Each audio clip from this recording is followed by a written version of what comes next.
할렐루야. 이렇게 만나 뵙게 돼 반갑습니다. 이번 주에 중국으로 선교를 가는데 가기 전에 또 이렇게 귀한 강단에 세워주셔서 너무 감사드립니다. 오늘 저와 함께 나눌 말씀은 요한복음 1장에 나오는 그 나다나엘이 예수님의 제자로 되는 그 장면을 오늘 저와 함께 말씀을 통해서 전해받는 시간 됐으면 좋겠습니다. 사람이 누군가를 만날 때 이렇게 변화되는 것을 볼 수가 있습니다. 특별히 오늘 본문은 다른 공간복음서에는 이 나다나엘이라는 이름으로 나오지 않고요, 바돌로메라는 사람으로 나옵니다. 이 나다나엘은 사실 이 복음서 위에는 다른 곳에서는 별로 잘 나타나지는 않지만 이 사람이 예수님을 만남을 통해서 어떻게 그 삶이 변화되게 되는지를 오늘 본문을 통해서 우리는 확인을 할 수가 있습니다. 이 바돌로메라는 뜻, 이런 이 사람 이름이 아니고요, 이 바돌로메, 그 바라는 뜻이 히브리어로 아들이라는 뜻입니다. 그래서 돌로메의 아들이라는 뜻입니다. 우리가 바요나 시몬이라고 얘기할 때 요한의 아들 시모나 그럴 때 그 베드로의 이름을 또 다르게 부르듯이 이 바돌로메란 뜻은 돌로마의 아들이란 뜻입니다. 이 이름이고 진짜 이름은 나다나엘인 것 같습니다. 이 나다나엘은 하나님의 선물이라는 뜻입니다. 아마 그 나다나엘을 낳고 부모님이 너무 기뻐서 하나님의 선물이라고 이름을 지었던 것 같습니다. 오늘 이 바돌로메가, 이 나다나엘이 이제 예수님을 만나게 되는데, 예수님을 만날 때 본인이 만나게 된 게 아니라 그 친구인 빌립이 그 나다나엘에게 그 예수님을 소개합니다. 예수님을 소개하면서, 그런데 이제 이 나다나엘이 그곳에 무슨 선한 것이 있겠냐, 메시아가 왔다, 율법에 말씀한 예수님이 이 땅에 오셨다고 얘기를 하니까 이 나다나엘은 그렇게 얘기합니다. 어떻게 그 메시아가 이렇게 하찮은 벳세다 갈릴리에 날 수가 있겠냐라고 얘기를 합니다. 사실 이 나다나엘은 아마 율법을 잘 알았던 사람인 것 같습니다. 그 미가서 5장 12절에 보면 그 선지자 곧 메시아는 베들레헴에서 온다고 이렇게 얘기를 하고 있어요. 그러니까 아마 나다나엘은 그 예수님이 이곳 갈릴리 벳세다 갈릴리에서 나실 수 없다라는 것을 알고 있었던 것 같습니다. 그래서 빌립은 그냥 한번 와 보라 했고, 그 나다나엘은 오늘 그 예수님을 만나게 됩니다. 근데 예수님이 그 나다나엘이 오는 것을 보시고 말씀하실 때 참 선하고 마음이 선하고 너 마음 안에 간사한 것이 없다라고 얘기를 합니다. 그러자 그 나다나엘이 어떻게 저를 아십니까? 라고 말을 하면서 이렇게 얘기합니다. 주는 하나님의 아들이시오, 또한 세상의 임금입니다 라고 얘기를 합니다. 사실 성경을 보면서 조금 이상한 부분일 수 있습니다. 그냥 너가 이 무화과 나무 아래 있는 것을 봤다라고 예수님이 얘기를 하니까 어떻게 아냐고 물어보면서 당신은 하나님의 아들이고 또 다시 이 땅에 오실 그 이스라엘의 임금이라고 얘기를 고백하는 이 장면이 결국 이 나다나엘로 하여금 정말 예수님의 제자가 되는 하나의 귀한 사건이 되는 것을 우리는 볼 수가 있습니다. 오늘 이 말씀을 통해서 어떻게 이 나다나엘이 주님을 만나고 그 삶을 주님께 온전히 헌신하게 되는지 같이 저와 함께 같이 보시는 시간이 되셨으면 좋겠습니다. 그 심리학자 톰 해리슨이라는 사람이 이런 책을 썼습니다. I'm okay, you are okay. 이런 교류 분석에 관한 책인데요. 거기서 이 사람은 이렇게 얘기를 합니다. 사람은 잘 변하지 않는다고 합니다. 웬만해서는 사람이 변하지 않는다고 얘기해요. 그런데 사람이 변화될 수 있는 방법을 두 가지를 제시합니다. 그 첫 번째는 뭐냐면 사람이 아주 극한 상황이 되면은 변한다고 합니다. 정말 그런 것 같습니다. 사람이 담배를 피다가 담배를 끊으려고 그러면 웬만해서는 다시 또 담배를 피게 되고, 또 술을 먹던 사람이 또 술을 끊으려고 하더라도 또 다시 뭐 스트레스를 받거나 또 어떤 일이 있으면 다시 또 술을 입에 대게 되는데, 아주 극한 상황, 예를 들어서 폐암이 걸렸다든지 아니면 간암이 걸렸다든지 어떤 극한 상황이 되면 그것을 끊게 되는 것을 볼 수가 있습니다. 저희 아버님도 사실 이렇게 자라면서 한 번도 부엌에서 설거지하는 것을 못 봤는데 지난번에 아버님이 이렇게 돌아가실 뻔할 정도로 되게 심한 사건이 있었는데 그 이후에 제가 한국에 와서 보니까 아버님이 식사하시면 꼭 설거지를 하시더라고요. 예, 그래서 정말 사람이 이렇게 극한 상황이 되면 이렇게 변화가 되는구나.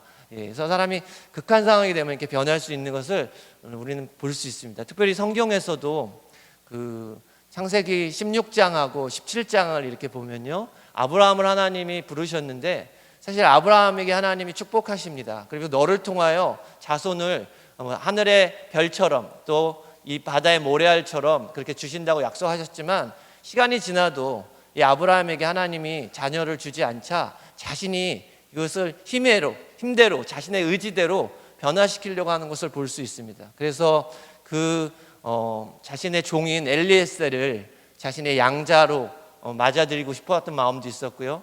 또 같이 따라왔던 롯을 또 하나의 후속인으로 생각할 수 있었고요. 그다음에 마지막으로는 16장에 보면 그 하갈이라는 그 여종을 통해서 이스마엘을 얻게 되고 그 이스마엘을 자신의 그 하나의 그 기업을 이을 자로 생각했지만 이제 17장으로 이렇게 넘어가면 이 아브라함이 하나님을 전능하신 하나님이라고 이렇게 고백합니다. 엘샤다이의 하나님이라고 고백을 하는데 그 전까지는 정말 자신의 인간으로 할 수 있는 방법들을 다 동원했지만 결국 이제 나이가 99세가 되고 더 이상 아이를 낳을 수 없는, 또 아내도 경수가 끊어지고 할 수 없는 그런 상황이 된 것을 알자 이제 아무것도 할 수 없는 상황에서 하나님이 나타나셔서 내가 너의 하나님이라고 얘기했을 때, 그리고 내가 너에게 너의 후속을 주겠다고 얘기했을 때 이제 아브라함이 고백합니다. 하나님은 전능하신 하나님이라고. 우리가 아무것도 할 수 없을 때, 정말 어떤 극한 고난에 갔을 때 우리는 그 하나님을 만나게 되는 것 같습니다. 그러면서 톰 해리스는 두 번째 사람이 변화되게 되는 방법을 얘기를 하는데, 그것은 이제 몰랐던 것을 발견하게 됐을 때, 유레카의 원리를 얘기를 하면서요, 사람이 몰랐던 걸 깨닫게 됐을 때 사람은 변화가 된다고 얘기를 합니다. 유레카라는 단어는 내가 찾았다라는 뜻인데요, 여러분 잘 아시는 그 시라큐스의 아르키메데스가 목욕탕에서 이 부력의 원리를 발견하게 됩니다. 그래서 너무 기뻐가지고 옷도 입지 않은 채 찾았다라고 그 목욕탕에서 옷도 입지 않고 집으로 가면서 기뻐했을 때, 이때 이 유레카라는 뜻이 찾았다라는 뜻입니다. 몰랐던 것을 새로 발견하게 됐을 때 사람은 이게 변화를 일으킨다고 합니다. 그래서 많은 남성들이, 또 여성분들도 그럴 수 있지만, 이 40대가 지나고 나면 자신이 누구인지에 대한 정체성에 대한 이런 그 판단을 갖게 되고, 그래서 이제 신학도 공부하시는 분도 계시고요, 정말 자신을 찾으려고 이렇게 애쓰는 분들도 계시는 것 같습니다. 오늘 예수님이 그 나다나엘에게 너가 나를 보는 것으로 네가 나를 믿느냐, 너가 그 무화과 나무 밑에 있는 것으로 믿느냐, 네가 이제 곧 인자가 하늘에서 오르락내리락 하는 것을 보게 된다라고 하는 얘기를 예수님이 하십니다. 이 인자가 오르내리라 이런 것을 보면 이 구약 성경에 떠오르는 한 인물이 바로 야곱이라는 인물을 떠올릴 수가 있습니다. 야곱은 사실 정말 꾀가 많은 사람이에요. 여기 보면 그 나다나엘에게 너는 그 간사함이 없다라고 얘기하는데요, 이 간사함은 그 헬라어로 이 돌로이라는 뜻인데, 이건 그 낚시를 할 때 미끼를 의미합니다. 그러니까 그 미끼로 그 물고기를 낚아채듯이 어떤 간사함으로 사람을 속이는 용어로 쓰는데요, 이 야곱이라는 사람이 그랬던 것 같습니다. 그래서 이 야곱이라는 사람도 사람들을 속이고 자신이 이익을 얻고 또 수단과 방법을 가리지 않고 사람을 속여서 자신이 원하는 것들을 얻으려고 했던 사람인 것 같습니다. 그런데 이 야곱이 이제 야복 강가에서 주님을 만나죠. 하나님을 만나게 되죠. 그러면서 이제 야곱이 그 속이는 자의 이름에서 이제 이스라엘이라는 이름을 갖게 됩니다. 그래서 그 이제 육적인 야곱에서 영적인 그 이스라엘로 바뀌는 사건이 야복 강가에서 주님을 만날 때 일어납니다. 제가 사실 이렇게 치유 사역을 하다 보니까 사실 하나님의 말씀을 그렇게 깊게 보지 못했던 것을 사실 고백을 합니다. 근데 제가 최근에 하나님 말씀을 이렇게 공부하고 연구를 하면서 참 놀라운 걸 발견하게 됐어요. 그게 어떤 부분이냐면 이 시편을 보면 그 다윗의 얘기들이 나옵니다. 사실 우리가 시편을 다윗의 시라고도 얘기를 하는데요. 이 시편은 보면 총 150편으로 이루어져 있습니다. 그런데 시편 1편과 2편은 시편 150편 전체의 하나의 개관과 같은 것인데요. 그래서 복으로 시작해서 복으로 시편 1편, 2편이 그렇게 나눠지고요. 시편 3편부터 이제 시편에 대한 얘기가 나오는데 이 다윗이 압살롬으로부터 쫓겨나는 것으로부터 이제 시편 3편이 시작이 됩니다. 다시 말하면 시편은 탄식의 시로부터 시작이 되다가요. 나중에 이 다윗이 시편 145편에 이렇게 고백합니다. 왕이신 나의 하나님이라는 고백을 하게 됩니다. 처음에는 다윗이 자신이 왕이 되어서 하나님의 그 왕권을 자신이 이어받아 어떻게 보면 이 땅을 다스리는 자가 되었는데 정말 하나님을 잃어버린 거죠. 자신이 진짜 왕이 되어버린 거죠. 그러다가 밧세바 사건도 일어나고요. 또 우리아도 죽이게 되고요. 정말 자신이 왕이지만 자신이 할 수 있는 것이 아무것도 없다는 것을 깨닫게 되고요. 나중에 점점점 시편이 지나가면서 이 다윗은 변화됩니다. 그러면서 내가 인간의 육신의 왕이지만 난 더 이상 왕이 아니고 나의 왕은 오직 하나님이십니다 라고 하면서 시편 145편에 왕이신 나의 하나님을 고백하고요. 그리고 시편 146편부터 이제 할렐루야로 계속해서 하나님을 찬양하는 시로 바뀌게 되는 것을 볼 수가 있습니다. 우리의 삶도 마찬가지인 것 같습니다. 진정 하나님을 만나게 될 때, 하나님의 은혜를 경험하게 될 때, 진정 하나님의 그 헷세대의 사랑을 우리가 받아들이게 될 때 우리가 어떻게 은혜를 받아서 새롭게 변화되었는지를 우리는 알게 되는 것 같습니다.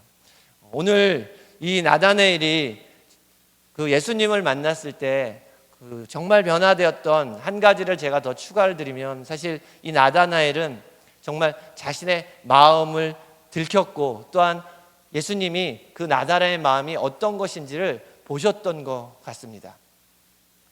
사람이 변화되는 세 번째는, 이건 제가 추가하는데요. 나의 마음을 알게 될 때, 누군가 나의 마음을 알아줄 때 그 사람은 변화되는 것 같습니다. 사람은요, 자신을 알아주는 사람을 사랑합니다. 아는 사람이 자기를 모른다고 생각합니다. 그런데 어느 날 누군가 나를 정말 알아줄 때 우리는 그 사람을 진정으로 사랑하게 되고 심지어 자기의 목숨까지도 바치는 그런 삶의 변화를 경험하게 됩니다.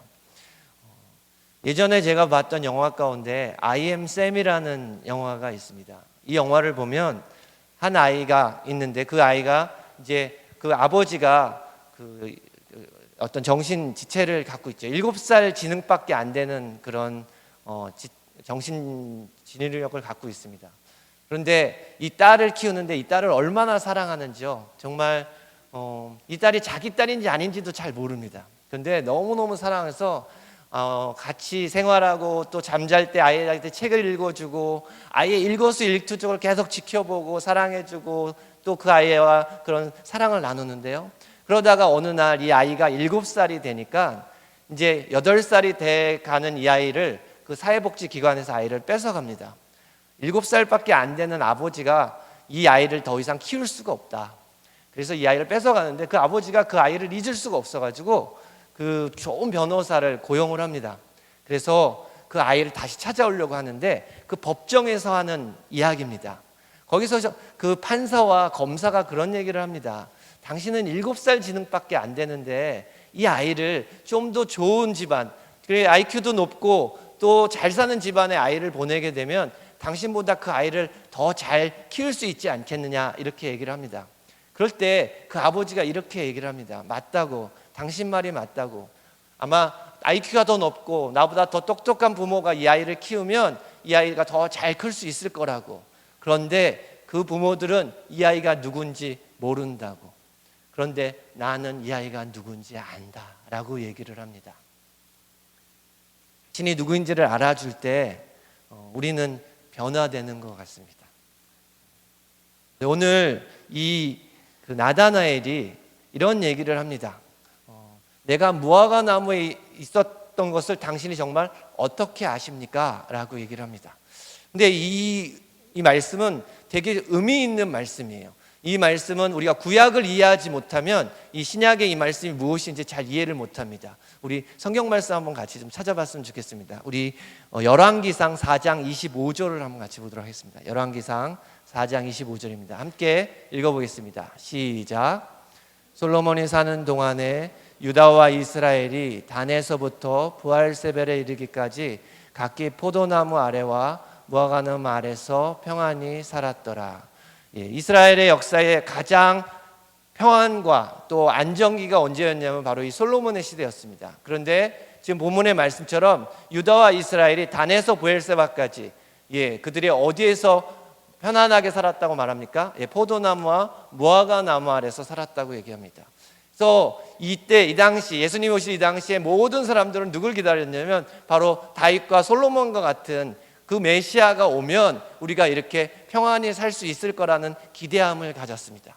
그래서 많은 그 랍비들은 이 무화과나무 밑에서 뭘 했냐면 기도하고 금식하고 그 메시아가 올 것을 기도했습니다. 그래서 하루에 3번씩 9시, 12시, 3시에 그곳에 앉아서 기도하며 그 메시아가 오기를 고대하고 기다렸습니다.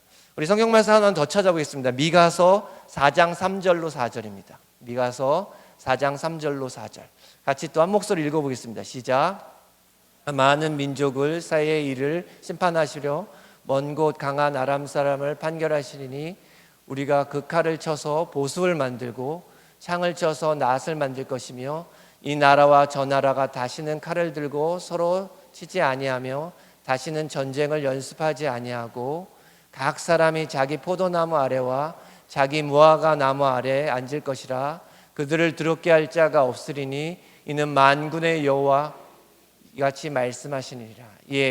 또 같이 그 무화과 나무 포도나무 아래 그때는 전쟁이 없고요. 그때는 모든 사람이 평안히 살 것을 기대하고 고대하며 그들이 기도하면서 그 메시아가 오면 우리의 모든 고난과 고통과 염려와 걱정과 아픔들은 다 없어질 거라는 그런 기대함을 가지고 그 무화과 나무 밑에서 기도하고 있었던 것입니다. 성경 하나만 더 찾아보겠습니다. 스가랴 3장 10절입니다. 스가랴 3장 10절입니다. 같이 읽어보겠습니다. 시작. 만군의 여호와가 말하노라. 그날에 너희가 각각 포도나무와 무화과나무 아래로 서로 초대하리라 하셨느니라. 그래서 그 메시아만 오면 이제 우리를 초대하여서 우리 가운데 모든 고통과 염려와 걱정과 이 로마의 속국에 있는 이런 고통들을 다 해결해 줄 거라고 믿었습니다. 그래서 이 나다나엘은 그 무화과 밑에서 정말 그 메시아가 올 거를 기대하고 고대하고 정말 조용히 기도했던 사람이었던 것 같습니다. 그런데 어느 날 예수님이 그 나다나엘을 보면서 너는 간사함이 없고 참 이스라엘인이라고 얘기하면서 그랬더니 나단이 깜짝 놀라면서 어떻게 저를 아십니까? 그랬더니 내가 너가 무화과 나무에 있었던 것을 보았다라고 얘기합니다. 주님은 진짜 나다나엘을 봐서 보신 건지 잘 모르겠습니다. 하지만 그걸 아셨어요. 주님이 오시면 나에 있는 그 모든 염려와 고통과 걱정을 아실 뿐만 아니라 위로하시고 회복시킬 거라는 걸 믿었고요. 또한 자신이 정말 기도하면서 기다리면서 정말 주님의 회복을 기다리면서 있었지만 아마 계속 오지 않는 그 메시아를 통해서 정말 그분이 오실까 하고 어떤 의심도 가졌는지 모르겠습니다. 근데 오늘 그분이 그가 그렇게 기다렸던 그 메시아가 오셔서 너가 그 아래서 기도하는 걸 봤다라고 얘기하니까 그 나다나엘이 이렇게 고백을 합니다. 정말 주는 그리스도시요 또한 참 이스라엘의 임금이라고 고백을 합니다. 이 고백은 베드로가 예수님을 만나서 고백했던 바로 예수님은 누구이신가 이 사복음서의 가장 핵심적인 그 메시지입니다. 바요나시는 네가 나를 누구라 하느냐 할 때 주는 그리스도시요 살아계신 하나님의 아들이라는 고백을 합니다. 근데 사실 이 베드로보다 먼저 누가 고백을 했냐면 바로 이 나다나엘이 고백을 했어요. 아니 주님을 만났는데 만나자마자 너가 무화과나무 밑에 있었다는 것을 얘기하니까 그 나다나엘이 예수님께 주는 그리스도십니다. 주는 참 이스라엘의 임금입니다. 라고 고백을 했던 것입니다. 로마서 10장 10절에 이런 말씀이 있죠. 너희가 마음으로 믿어 의에 이르고 입으로 신하여 구원에 이른다고. 그렇게 고백할 수 있는 그 마음 안에 정말 메시아를 만나면 그렇게 고백할 수 있는 그 마음, 그 나다나엘이 그 마음을 들키자 그 마음을 주님 앞에 고백하는 것을 볼 수가 있습니다. 근데 이 무화과 나무에 대한 말씀은 또 한번 마태복음 이제 예수님이 십자가에 달리시기 전에 다시 한번 나타나는데 왜 예수님이 이런 행동을 하셨을까 우리에게 알려주십니다. 우리 마태복음 21장 18절로 22절까지 다시 한번 좀 읽어보도록 하겠습니다. 아마 여러분들이 성경을 보시면서 왜 예수님이 갑자기 이 무화과 나무를 이렇게 꾸짖으시고 저주하셨을까가 좀 의아하셨을지 모르겠습니다. 근데 오늘 이 말씀을 보시면서 예수님이 왜 그러실 수밖에 없었는지를 우리가 보시고 우리의 마음이 어떤지를 한번 살펴보셨으면 좋겠습니다. 우리 같이 마태복음 21장 18절로 22절까지 같이 한번 보도록 하겠습니다. 시작. 이른 아침에 성으로 들어오실 때에 시장하신지라 길가에 한 무화과 나무를 보시고 그리고 가서 잎사귀밖에 아무것도 찾지 못하시고 나무에게 이르시되 이제부터 영원토록 내가 열매를 맺지 못하리라 하시니 무화과 나무가 곧 마른지라. 제자들이 보고 이상히 여겨 이르되 무화과 나무가 어찌하여 말랐나이까. 예수께서 대답하여 이르시되 내가 진실로 진실로 너에게 이르노니 만일 너희가 믿음이 있고 의심하지 아니하면 이 무화과 나무에 일어난 일을 아니라 이 산더러 들려 바다에 던지라 하여도 될 것이요. 이 말씀은 언제 예수님이 하셨냐면 이제 돌아가시기 바로 전주에 예수님이 성전을 정결케 하신 사건이 일어나고 나서 바로 이 사건이 일어납니다. 예수님이 그 무화과 나무를 보면서 그 나무에 열매가 없는 걸 보시고 꾸짖으시면서 저주하십니다. 네, 무화과 나무는요 어떤 특성이 있냐면 보통 나무는 잎이 열리고 열매가 납니다. 근데 무화과 나무는요 열매가 열리고 잎이 나오는 좀 다른 특성을 갖고 있어요. 예수님은 이 무화과 나무에 잎만 무성한 걸 보셨다는 얘기는 벌써 열매가 다 졌다는 걸 알고 계셨어요. 그런데 그 나무에 열매가 없다는 것을 꾸짖었다는 얘기는 무슨 말씀이냐면 그 앞에 성전 청결 사건하고 연관이 됩니다. 우리가 교회에 와서 주님의 말씀도 배우고 예배도 드리고 하지만 그 마음 안에 어떤 마음이 있냐면 믿음이 없습니다. 그리고 정말 우리를 구원하실 거에 대한 그 메시아에 대한 확신이 없어요. 그 무화과 나무를 보면서 마치 그 당시에 종교 지도자들과 그들이 예배를 하나님께 드리지만 그 마음 안에 진정한 믿음이 없는 모습을 예수님이 꾸짖으시는 것을 볼 수가 있습니다. 근데 오늘 예수님이 나다나엘에게 얘기하십니다. 너의 마음에는 간사함이 없다. 그리고 너는 참 이스라엘이다. 그건요 바로 그 예수님이 오시기를 정말 기대하고 기다리면서 정말 그분이 오시면 회복이 될 거라는 그 믿음이 그 나다나엘에게 있었기 때문입니다. 저는 여러분한테 여쭤보고 싶습니다. 여러분 안에 그러한 믿음이 있으십니까? 주님이 나의 마음을 정말 다 알고 계시고 오늘 여러분에게 얘기하십니다. 내가 너의 마음을 안다. 내가 너를 안다. 너가 지금 힘들고 어렵고 또한 이와 같은 행동을 하고 싶지 않고 이와 같은 말을 하고 싶지 않지만 또 반복되는 그와 같은 패턴 속에 있는 너의 그 고통, 그러나 주님이 나를 만져주시고 주님이 나의 마음을 아시기 때문에 오늘 주님이 나에게 말씀하여 주시면 내가 변화될 수 있으리라는 그 확신과 그 믿음이 여러분 안에 있는지 주님은 오늘 여러분에게 다시 한번 물어보십니다. 그러나 주님은 여러분의 마음을 알고 계십니다. 아니야, 주님은 절대 내 마음을 알 수 없을 거야. 왜 나에게 똑같은 이런 일들이 계속 반복되지? 왜 이렇게 기도하는 대로 이루어지지 않지? 그렇게 여러분이 한탄하시고 하나님께 항변하실지 모르겠습니다. 근데 오늘 주님이 나다나엘에게 말씀하셨던 것처럼 내가 너를 안다. 그리고 너의 마음을 알고 또한 너가 그 무화과 나무 밑에서 나를 기다리고 기도했던 것을 안다라고 주님이 얘기해 주고 계십니다. 자신의 마음을 들켰던, 아니 자신의 마음을 아는 주님을 만났던 이 나다나엘은 이제 주님을 위해서 헌신하는 삶을 사는 것을 우리는 볼 수 있습니다. 정말 주님이 저에게 오늘 이 시간 또 나타나셔서 혜성아, 내가 너의 마음을 안다. 너의 그 간사함이 없는 하나님을 신뢰하고 하나님을 의지하고 남들이 보던 안 보던 정말 네가 나를 믿고 의지하면서 나를 사랑하는 그 마음을 내가 안다. 그리고 네가 죄짓지 않으려고 그렇게 몸부림치며 애쓰는 그 마음을 내가 안다 라는 그 음성을 듣는다면 아마 저는 제 인생의 모든 것을 그 주님께 바칠 수 있을 거라 생각이 듭니다. 주님을 믿어야 돼서 믿는 게 아니라 오늘 그 주님이 내 마음을 알아주시니까 제가 주님 앞에 내 모든 것을 다 드려도, 정말 나의 모든 생명을 다 드려도 하나도 아깝거나 그것이 헛되지 않은 것을 발견하게 됩니다. 이 나다나엘은요, 성경에는 나타나 있지 않지만 그 역사에는 이렇게 나다나엘을 기록하고 있습니다.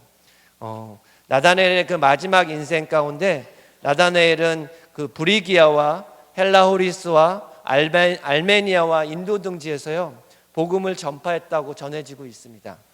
한 전설에 의하면 그는 우상 숭배가 심한 아르메니아 지방에서 16년간 전도하다가 곤봉에 맞고 살갗을 벗기워서 십자가형을 졌다라고 얘기합니다. 그러면서 그가 죽은 후에 시체를 자루에다 묶어서 바다에 던졌고 그 시신은 이탈리아로 옮겨졌고 나중에 타이버 섬에서 그의 기념성전을 짓고 그를 기념했다라고 얘기를 합니다. 그 나다나엘이 비록 성경에 나다나엘에 대한 기록들은 없지만 그 순간 예수님을 만나는 그 순간 이제 나다나엘의 삶은 이제 주님을 위하여 헌신하는 삶으로 바뀌었을 뿐만 아니라 이제 그 목숨까지도 주님께 내어드리는 그런 사람으로 변화된 것을 우리는 알 수 있습니다. 오늘 주님이 여러분의 마음을 알고 계시고요, 또한 그 마음을 주님께서 이렇게 얘기하십니다. 내가 너를 안다고.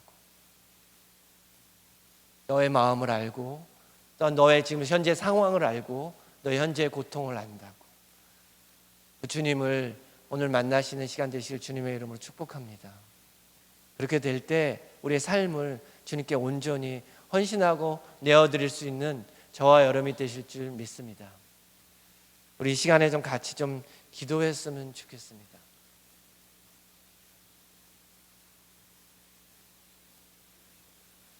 많은 사람들이 그 메시아가 올 거를 기대하고 있었지만 그들은 믿지 않았고요, 또한 기도하지 않았습니다.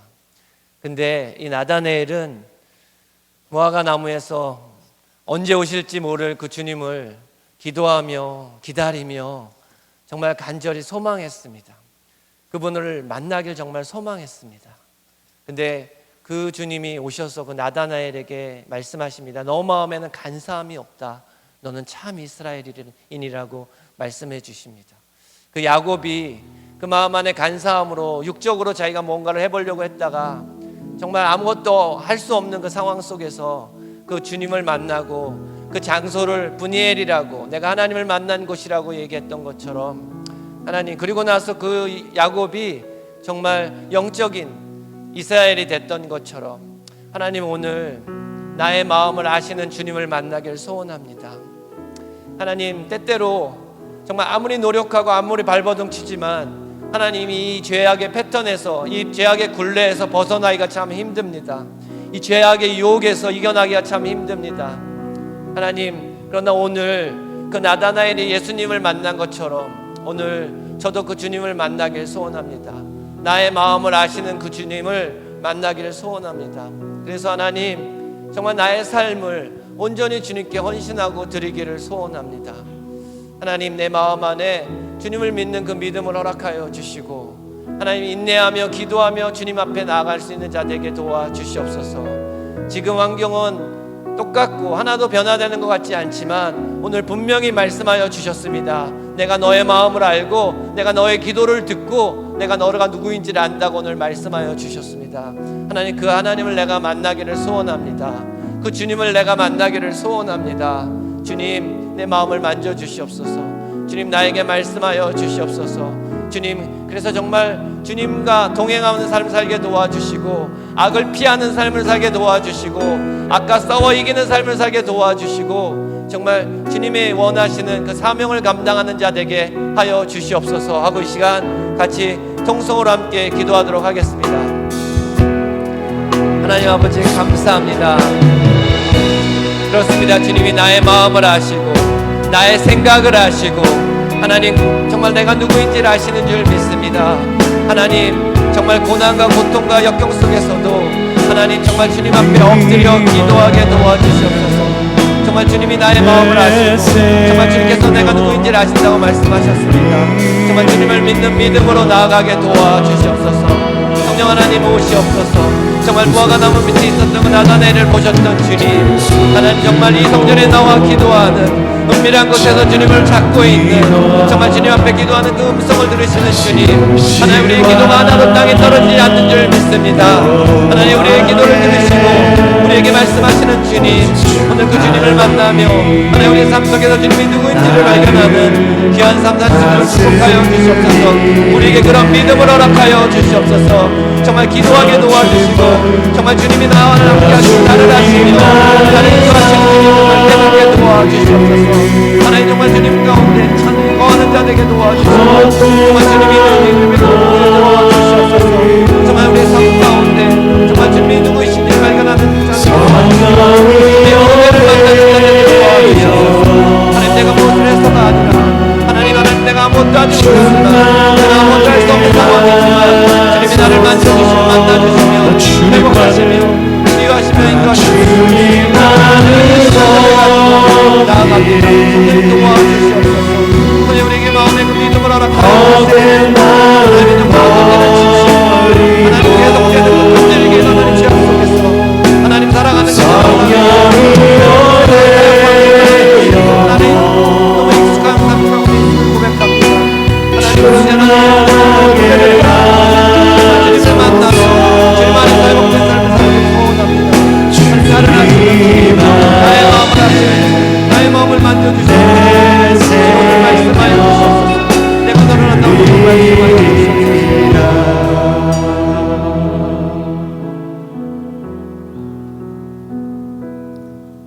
하나님 아버지, 이 시간 주님 앞에 엎드립니다.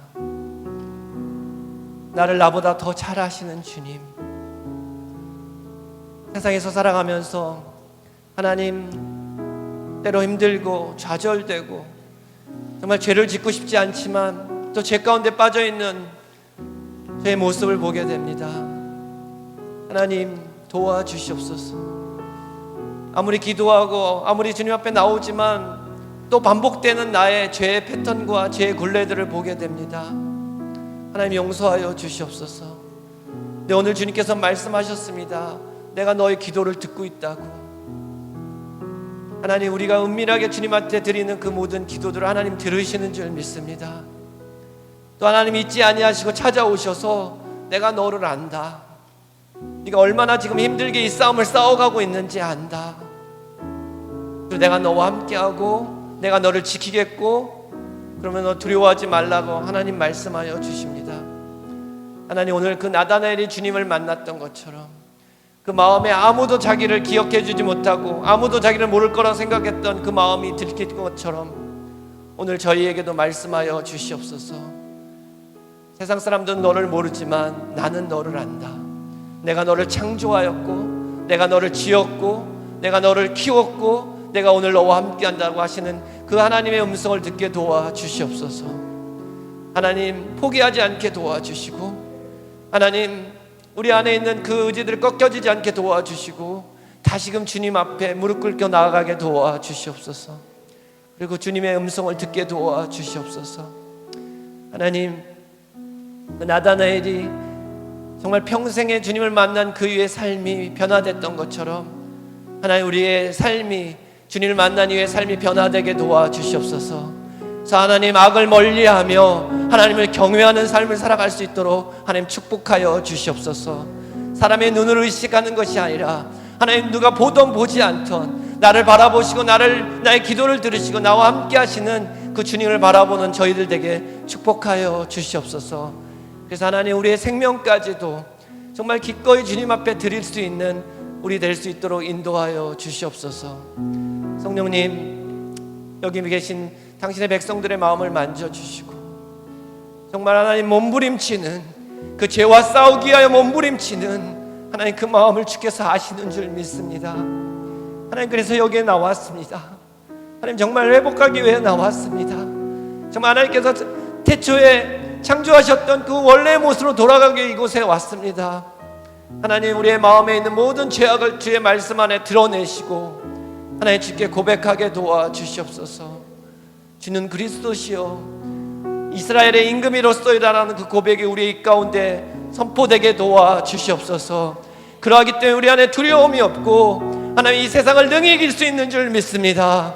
하나님, 우리를 날마다 넘어뜨리려고 하는 이 세상의 유혹 가운데 이길 수 있는 것 하나는 바로 주님이 우리와 함께 하시는 그 믿음이 우리 안에 있기 때문에 가능한 줄 믿습니다. 하나님, 그 믿음을 허락하여 주시옵소서. 하나님, 비록 당장 이루어지지 않는 것처럼 보이지만 주님께 인내하며 기도하며 주님을 기다리며 소망하며 나아가는 저희들 되게 도와주시옵소서. 주님의 그 놀라운 구원의 역사를 우리의 삶 가운데 목도하게 될 줄 믿습니다. 하나님, 여기 있는 모든 주님의 백성들의 그 마음을 만지시고 또 위로하시고 축복하여 주셔서 하나님, 우리의 삶이 정말 하나님의 선물이었던 그 나다넬처럼 우리가 주님의 선물 되기를 소원합니다. 하나님, 그래야 열방까지 주의 복음을, 주님의 행하신 일을 찬양하며 선포하며 나아가는 주의 백성 될 수 있도록 인도하여 주시옵소서. 이제는 길과 진리요 생명이신 예수 그리스도의 은혜와 그 독생자 아들 예수를 아낌없이 주신 하나님의 그 크신 사랑하심과 또한 오늘 정말 우리가 누구인지를 아신다고 말씀하신 그 하나님의 말씀을 깨닫게 하여 주신 성령 하나님의 감화감동 역사하심이 정말 지루하고 또 고통 가운데 그 굴레 가운데 정말 주님을 만나기를 소원하여 여기 나온 당신의 백성들 머리 위에, 또한 그 가정 위에, 또한 그 사업 위에, 또한 지금도 복음을 전하게 열방 가운데 선포하시는 선교사님들과 그 가정과 또한 북녘 땅 위에 주님의 그 은혜와 축복이 함께 하시기를 간절히 축원하옵나이다. 아멘.